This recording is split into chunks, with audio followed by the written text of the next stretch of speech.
প্রিয় বন্ধুরা, আজকে তোমাদেরকে দেখাচ্ছি চারা পোনার ঝোল হবে। দেখো, আমি ভেজে রেখে দিয়েছি দুটো মাছ। এটা কাতলা মাছের মাথা, এটা রুই মাছের মাথা। তো দুটো মাছ কিনেছি, দুটো মাছে 8 পিস হয়েছে। তো এটা ঝোল হবে। কাঁচা লঙ্কা আর জিরে এখানে মিক্স করে রেখে দিয়েছি।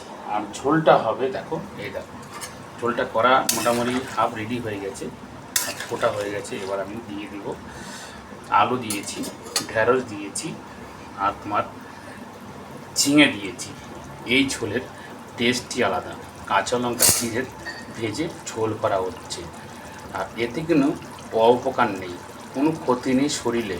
পাতলা ঝোল হবে, খেতে খুব টেস্টি হবে। তোমরা একবার করে খেয়ে দেখবে। আর কার কার খেতে পছন্দ একটু কমেন্টে জানাবে। টাটা, বাই বাই, রাখছি প্রিয় বন্ধুরা। অন্য কোনো ভিডিওতে আবার দেখা হবে। নমস্কার।